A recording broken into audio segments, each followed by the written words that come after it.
So friends, welcome back to the second session of this lecture series on the Android app development.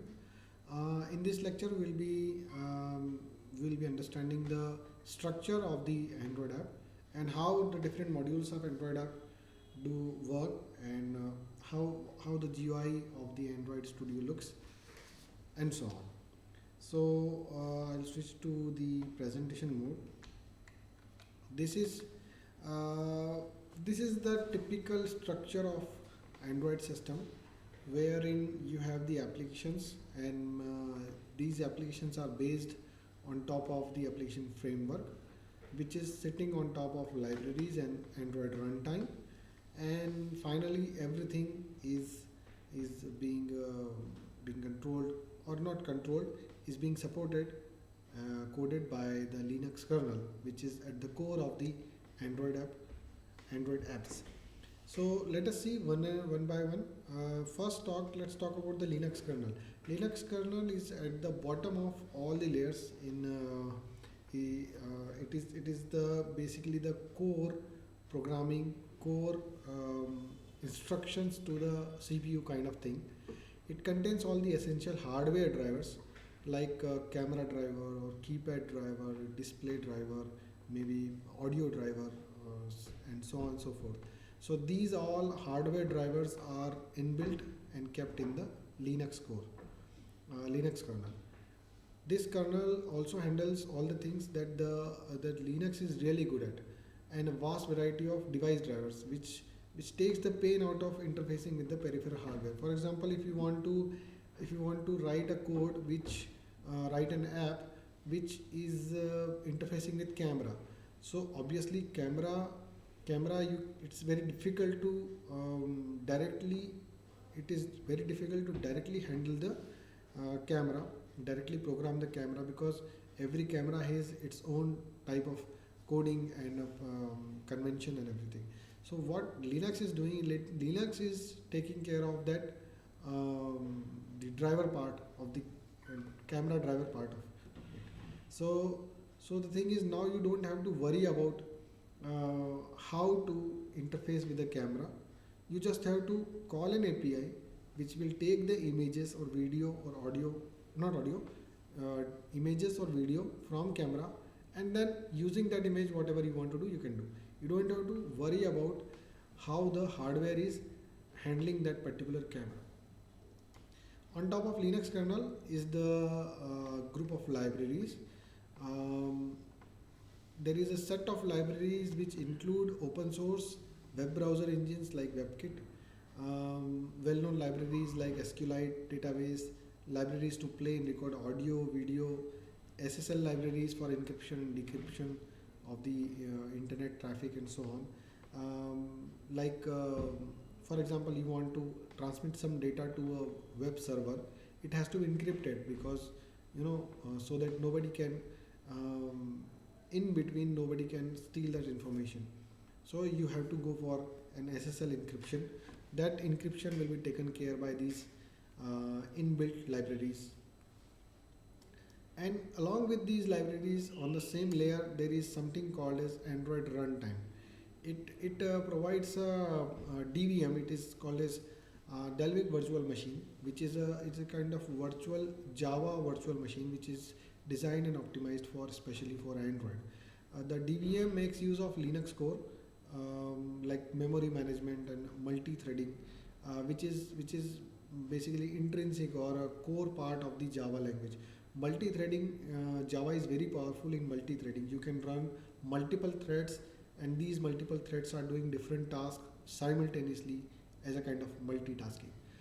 DVM enables every Android application to run in its own process.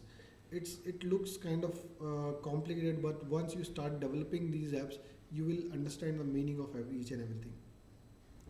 So when you are running, say for example, you are running an app which is having its own instance of DVM, and that DVM is a kind of virtual machine which is running on Linux. So that is how you are actually interfacing not directly with the Linux, but you are interfacing with Linux through DVM. Okay, and there are some core libraries as well. along with the DVM in the Android runtime. Then there is something called as application framework, which is sitting on top of the Linux kernel libraries and the Android runtimes. It provides many higher level service to application in form of Java classes. Like for example, you have a activity manager. Okay, activity manager is taking care, or it is maintaining the status of activities within your app. Okay, which activity is being created, which activity has already been created, which activity is being destroyed, which activity has been destroyed, which activity is in pause mode, which activity is in resume mode, and everything which is related to that particular activity inside your application will be managed by the activity manager. Similarly, package manager, you can have telephony manager, you can have resource manager, you can have notification manager. Notification manager means simply by instructing the application framework, the notification manager inside your application framework, that I want to display this notification with this text and with this icon. You just give that notification manager this data, and notification manager will take care of everything else. For example, when the user is dragging from the top of the screen, it will show the message, that particular notification. When the notification drawer is closed, it will show an icon if you have given it, and so on. So this is an application framework which is kind of supporting framework for you, which is taking care of all the views, packages, windows, notifications, location, resources, and so on. Okay. Again, it is very difficult to understand in the first session or second session, but as you start developing these apps, you will understand the importance of these application frameworks, libraries, and runtime. Finally, the application. Your application will sit in the top layer. Your application, like for example, you want to create Know Your Water. Know Your Water app is the top layer, where your application is sitting on the top layer. It is making use of application framework. That application framework is using the DVM and the core libraries and the different other libraries, which is finally giving the instructions to the Linux kernel. So these are basically the four layers, or four different layers of any Android package. The entire system, entire mobile system is, entire mobile device, Android mobile device is working on these four layers. The most important thing to understand is that your application will only sit on the top layer. That's it, not below that. So let us create our first app. I will launch Android Studio now. I think you should be able to see that.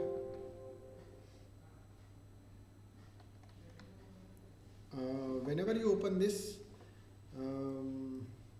Android Studio, you will be prompted with this dialog. It's a kind of welcome dialog, wherein you can create a new project, you can open an existing project, get from version control and other options. So presently I'm going to create a new project. Click here. It will show you the different options. It's a kind of template. You can start your project from a template. What Android Studio will do is it will simply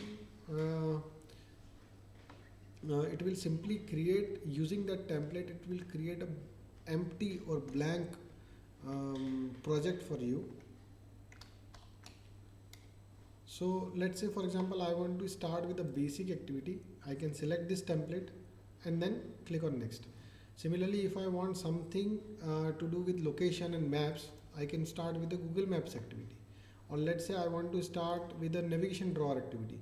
So what it will do is it will create all the components which are required for a navigation drawer activity, and then it will simply, you have to change the text of the navigation drawer and change the actions that will be required, that will be done by this navigation drawer. So let me start with the navigation drawer.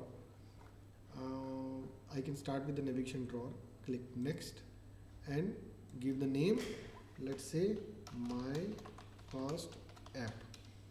Now my first app is the name of the app, which will be shown on the home screen along with the icon, whatever icon you select. Okay, and package name is something else. You see, my first app is a very common name. Okay, you can have like music player. You can have a music player by one firm, and you can have a player by another firm as well.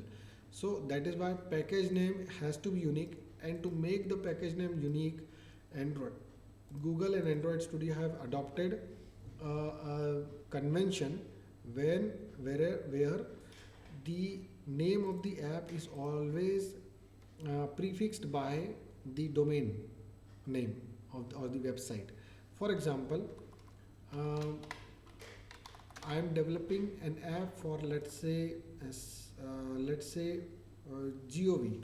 So in .gov dot my first app. Okay, so this will be my first app in domain gov.in. Okay, so that in that way your package name will always be unique. It is very rare that two companies can have same domain name, they are developing the same app name also. That is very rare. Domain name is always going to be different, and that is why package name is always going to be unique for, even if the name of the app is same. Like music player developed by one firm and music player developed by another firm, package names will be different. And where you want to save the location, this is the location. I recommend you should keep it default, or you may change it to any folder you want. Language, uh, I personally use Java, and even Android Studio has switched from, not switched, has started accepting the code in Kotlin from last 2 years or so. Uh, I am personally comfortable in Java, but if you are comfortable in Kotlin, you can go ahead in the Kotlin as well. This is the minimum SDK. This is the minimum version of the mobile that is going to support your app. So let's say if you select API 23 Marshmallow, every Android device which is having API level less than Marshmallow is not going to support your app. Okay, so whenever you select this particular version, for example, I am selecting API level 21 Lollipop. So as soon as I select 21, it is going to show me that my app is going to run approximately how many percent of devices, Android only, right? So it is going to be compatible with about 94% of the total devices. Okay, the advantage with using lower version is that it will be supported on larger percentage of devices, but the disadvantage is that you will get less features. Okay, some of the libraries are actually not supported in the older versions, and if you go for higher version, say for example API level 29, it will be supported only by 8.2%, but you will have rich libraries and rich functionalities. What I would suggest is anything which is more than 90%, you should go ahead. Okay, so for API level 21 KitKat, it is supporting 94%, and for 21 it is again supporting 94%. So you should definitely go for 21. Let's try 22. It is 92.3. Again, it is acceptable. 23 is now 84. So what I recommend is 9 out of 10 mobile should be supported. Then only your market capture, the market percentage share will be large. So presently I am going for, let's say, level 22. The app will be running approximately on 92% of the devices. And finally, don't use this legacy support. Okay, this is my recommendation. You should not use these legacy, because these legacy libraries are going to be deprecated soon, and the support will not be available for these libraries. You should always go for latest libraries possible, and click on finish. Now as soon as you click on finish, it is going to create entire project for you with all the folders and all the starting point files. It will take some time. See, it is loading. You can close this what's new, it's not required. And here it is still loading, means it is actually creating. This is the first time that we are doing it, so that is why it is creating all these files and it is loading the project. Now see, it has created for me 3 files: mobile navigation, main activity, and content main. Okay, and it is still writing these files. There are whole lot of files which are required for running a particular app. Whenever you see these kind of problems, anything which is shown in red is kind of a problem. Okay, so it could not install the Gradle distribution from this. So you can just right click and solve for problem. Okay, and so I'm going to solve these problems. If you are not able to solve it, you can just close the Android Studio and open it again. Okay, so I'm going to solve this problem and come back to you. So I found the problem, I just restarted everything and then it downloaded the required Gradle, and then it started working. In case you are not able to find the solution here, you can simply copy and paste the problem that you are facing to the Google, and you will find within first or 2-3 links you will find the solution. The solution that I found was, go to the file, go to project structure and select a different Gradle version. That's what I did, and then it downloaded the Gradle. Like, see, it is doing now, and once it downloads, it installs, then it start working. When you are running the Android Studio for the first time, it is going to take some time to install all the modules, all the APKs and everything. So first time it will take some time. It will take time even to index. Say now it has just finished done in the last 15 minutes or so. I was trying to run it. So first time it will take time, but the next time onwards it's going to be smooth ride. What I would suggest is, your blank app, you should first build it. You click on make project. When you click on make project, it will do everything else, and you click on this build button. It should say at the end that the build is success. If it is not successful, means some issue is, some of the module is still pending to be downloaded. And if everything is complete, then it should say everything is done, build is done, APK has been generated. Okay, so this is my suggestion is, after that what you can do is, you can start working offline. But for the first time when you are building an app, you have to work online, and you will need something like 2 GB or so data on the first installation, first running, because Android Studio itself is around 900 MBs, plus you will need all the modules which to be downloaded, which is like something like 1.2 or 1.3 GBs or so. So on the first installation you will need something close to 2 GB of data.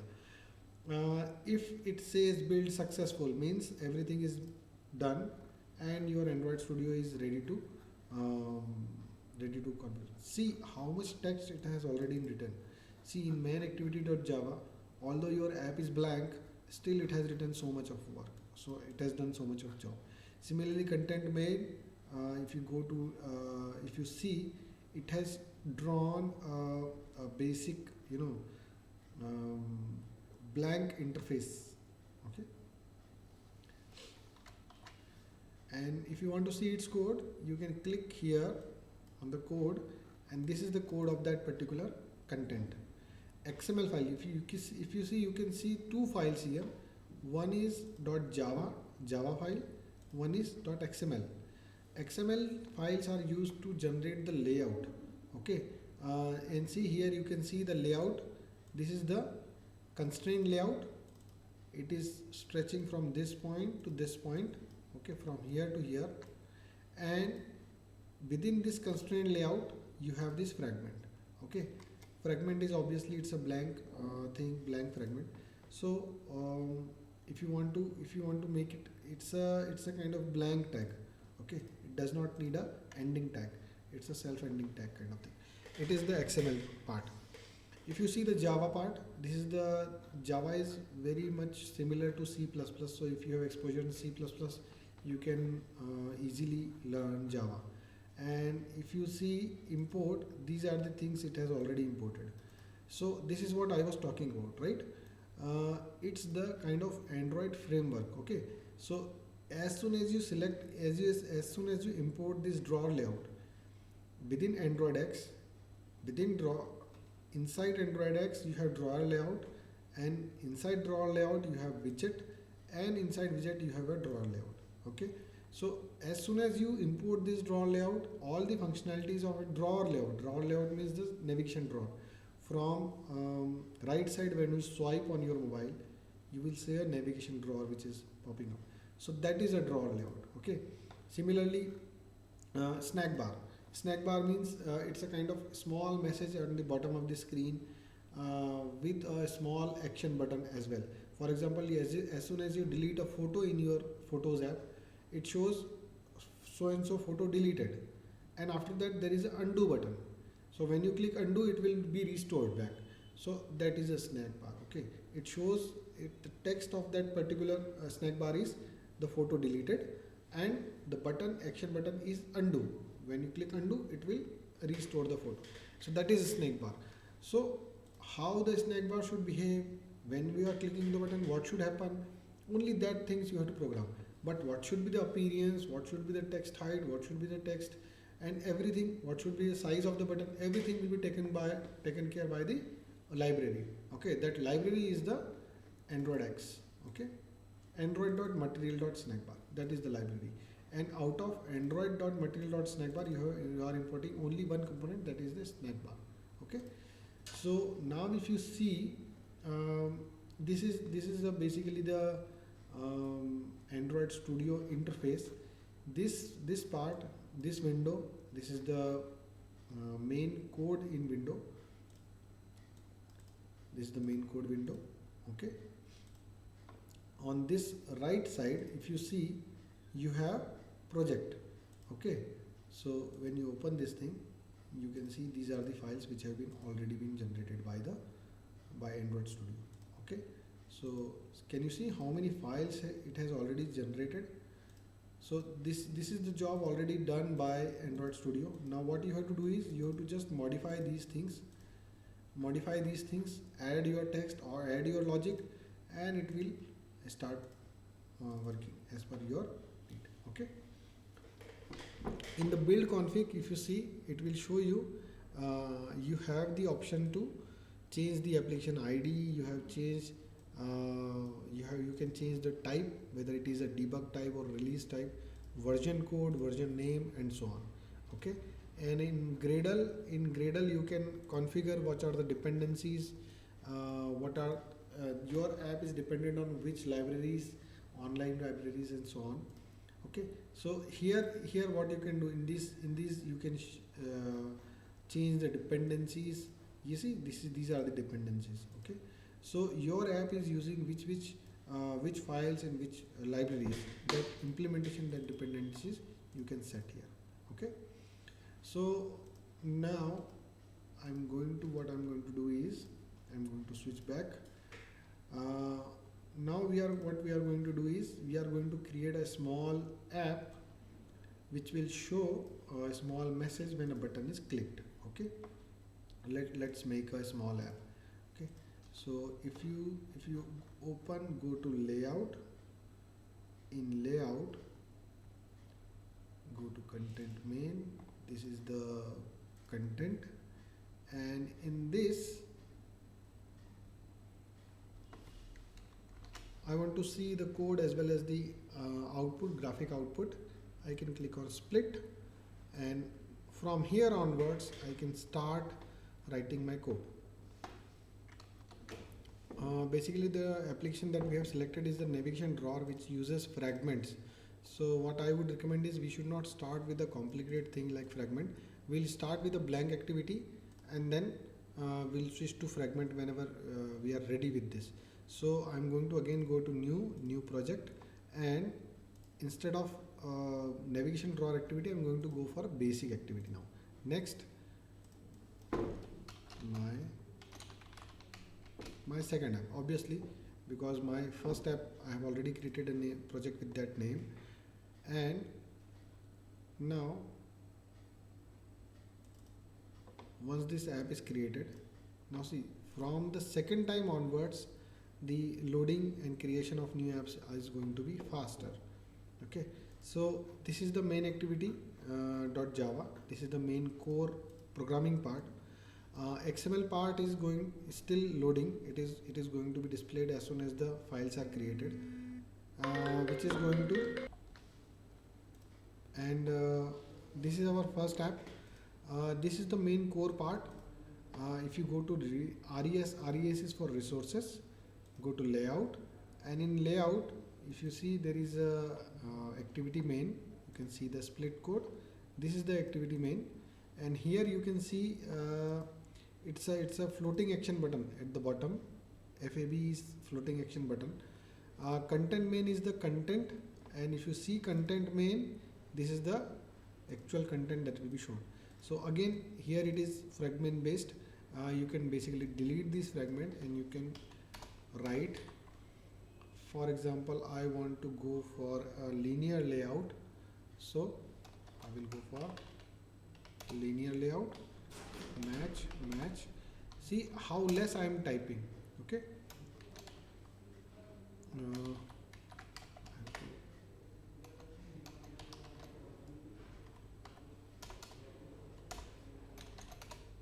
Linear layout closed, and within this linear layout I want to show, for example, text view. Width is match parent and wrap content, and text is say hello world, and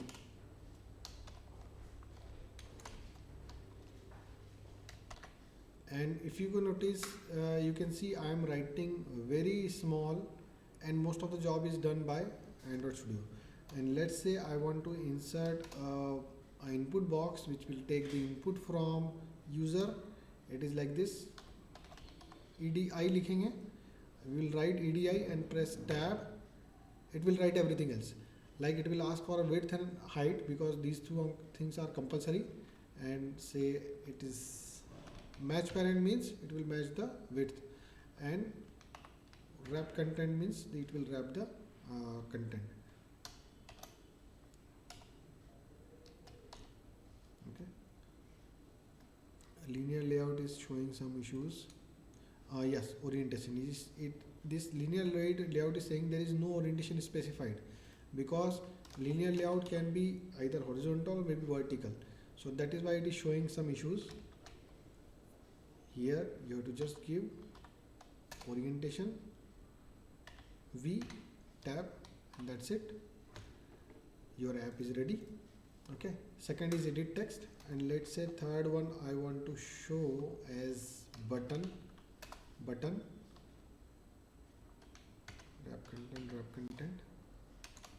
Okay, and the text of this button should be, I want to say text.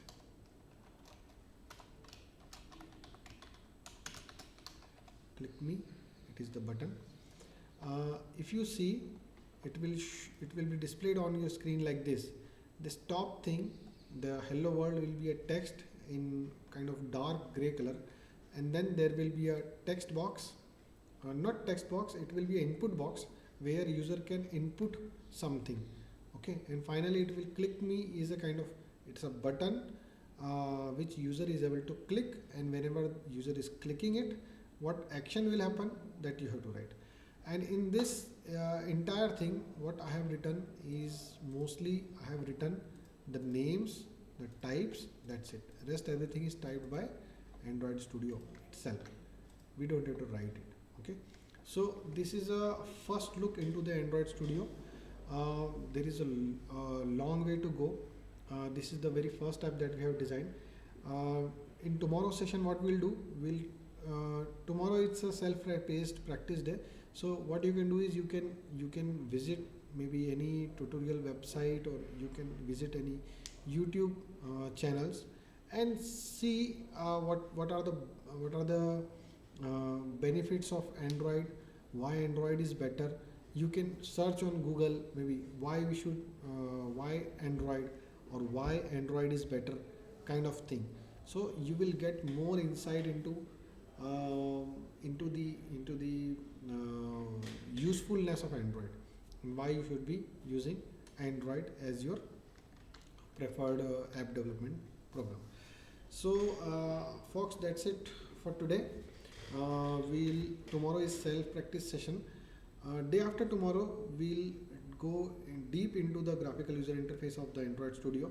We will see what are the different configurations, what are the different settings that you need to know about, and also the different modules that we'll be seeing that are available in the Android Studio. And we will also install the app that we have created today. We are going to install in a mobile device, and we are going to see how it is going to behave. For example, edit text.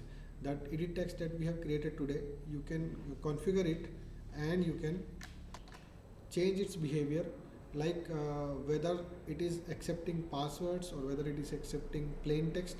If it is accepting plain text, then whether the case should be uppercase or lowercase or capitalize each word, kind of thing.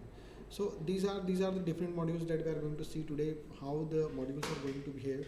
And we are also going to install our first app in the mobile device, and that is what we are going to do day after tomorrow. So thank you very much. That's it for this is it for the second session. We'll now meet in the third session. Thank you.